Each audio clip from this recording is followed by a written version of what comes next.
प्यार कब हो जाता है पता नहीं चलता है। प्यार की दुनिया जितनी खूबसूरत होती है, ब्रेकअप के बाद उतनी ही दर्दनाक होती है।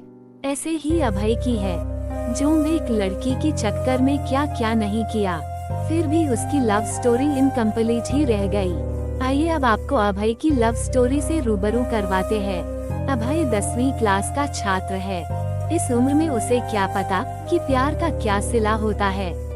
वो एक लड़की को मन ही मन चाहने लगा था और इस बात का एहसास धीरे धीरे होने लगा। एक दिन अभय अपने कॉलेज जा रहा था, तभी उसकी नज़र लड़की की नजरों से टकराती है, जिसे देखने के बाद वह देखता ही रह गया और लड़की उसे कोई भाव ही नहीं दे रही थी।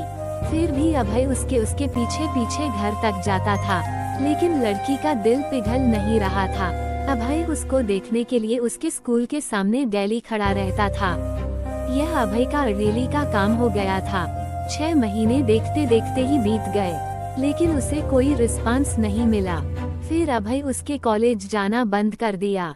कुछ दिन बाद वह लड़की अभय के लिए बेचैन होने लगती है और उससे पूछती है, अब तुम मुझे देखने के लिए मेरे कॉलेज क्यों नहीं आते हो? तो अभय ने उससे कहा, इतने दिन से आपके चक्कर में आता हूँ, आप देखना तक पसंद नहीं करती हो, तभी से तुम्हारे कॉलेज आना भी छोड़ दिया। उस लड़की ने उससे कहा कि मैं तुम्हारी परीक्षा ले रही थी, तुम मुझे कितना दिन तक फॉलो करते हो, वैसे मैं भी आपसे बेइंतहा प्यार करती हूँ। फिर अभय ने उस लड़की का नाम पूछा तो लड़की ने अपना नाम सोनिया बताया। उसके बाद अभय ने सोनिया को प्रपोज किया और सोनिया उसके प्रपोजल को एक्सेप्ट करती है। सोनिया और अभय का प्यार दिनों दिन बढ़ता चला जाता है। सोनिया और अभय इतना ज्यादा क्लोज हो जाते हैं, साथ में घूमना और पार्क में जाना, डिनर करना, शॉपिंग करना आदत बन गई।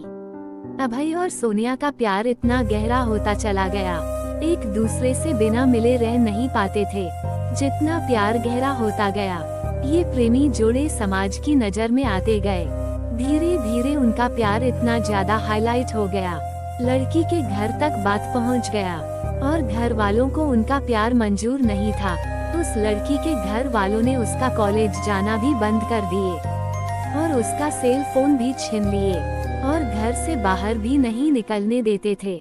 एक तरफ सोनिया अभय के प्यार के लिए तड़प रही थी, उधर अभय सोनिया के प्यार के लिए तड़प रहा था।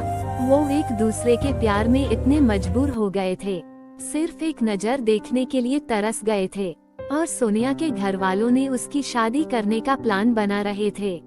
और जब ये बात सोनिया को पता चलती है तो सोनिया शादी से डायरेक्ट मना करती है और वो कहती है कि मैं शादी सिर्फ अभय से ही करूंगी, नहीं तो मैं अपनी जान दे दूंगी। ये बात सुनकर भी घर वालों को कोई फर्क नहीं पड़ा, उसे मारने पीटने लगे और धमकाने लगे और अभय को मरने की धमकी दिए। तो इस कारण से शादी से राजी तो हो गई, लेकिन उसके दिलो दिमाग में अभय ही था। उसके बाद सोनिया ने अभय को एक लेटर लिखा, जिसमें लिखा था, मेरे प्रिय अभय, मैं आपको छोड़ना तो नहीं चाहती, पर क्या करूं, छोड़ना पड़ रहा है। हम पहले किसी से प्यार नहीं किए थे और पहली बार आपसे प्यार हुआ था। मैं आपको आज से नहीं, बहुत दिन से चाहती थी। कॉलेज तो एक बहाना था, मैं तो सिर्फ आपको देखने के लिए आती थी। मैं आपको धोखा नहीं दे रही हूँ, मेरी मजबूरी है, ये आपकी जिंदगी का सवाल है और मेरे घर वालों ने मेरी शादी तय कर दी है। मैं शादी तो नहीं करना चाहती थी, लेकिन मेरी मजबूरी है, क्योंकि मुझे आपकी जिंदगी बचानी है और आपको मारने की धमकी दे रहे थे, इसलिए मुझे मजबूरी में शादी करनी पड़ेगी। प्लीज आप मुझे माफ कर दीजिएगा, आपकी मजबूर सोनिया। उसके बाद अभय भी सोनिया के लिए एक लेटर लिखता है, मेरी प्रिय सोनिया, मैं तुम्हें कल भी बेइंतहा मोहब्बत करता था, आज भी तुम्हें बेइंतहा मोहब्बत करता हूँ। मैं तुम्हारे प्यार के लिए कुछ भी कर जाऊंगा, अगर आप नहीं तो ये जिंदगी किस काम की होगी।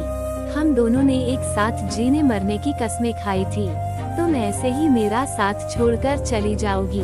तुमने एक बार भी नहीं सोचा कि तुम्हारे सिवा मेरी जिंदगी में कोई भी नहीं है। सोनिया, मैं तुम्हें कभी भी नहीं भूल पाऊंगा, जब तक मेरी सांसें चलेंगी तो तुम्हारे नाम से ही चलेंगी। वो जिंदगी मुझे नहीं चाहिए जिस जिंदगी में तुम ना हो। सोनिया, जब से हम तुम बिछड़े हैं तब से मैं तुमसे मिलने की बहुत बार कोशिश की, लेकिन तुम्हारे घर वालों ने मुझे मिलने नहीं दिया। सोनिया, मुझे लगता है कि मेरी जिंदगी में खुशी लिखी ही नहीं है। मेरी जिंदगी में तो सिर्फ आंसू ही आंसू लिखी हैं। अगर तुम मुझे नहीं मिली तो मुझे ये जिंदगी भी नहीं चाहिए, और तुम्हारी खुशी जिसमें हो उसमें मेरी भी खुशी है। यह मेरा आखिरी लेटर है। और सोनिया उसका लेटर रो रो कर पढ़ रही थी, और उसी दिन उसकी शादी भी थी। सोनिया को अभय से जुदाई बर्दाश्त नहीं हुई, इसलिए सोनिया ने शादी से पहले ही जहर खा लेती है, जिसके कारण उसकी मौत हो जाती है। और यह सूचना अभय तक पहुंचती है। अभय उसकी मौत का सदमा बर्दाश्त नहीं कर पाता है, जिसके कारण वह भी अपनी जान दे देता है। सच्चे प्यार का अधूरा अंत हो जाता है। ऐसे में प्यार करते हो तो जान देने से बेहतर है निभाना सीखो।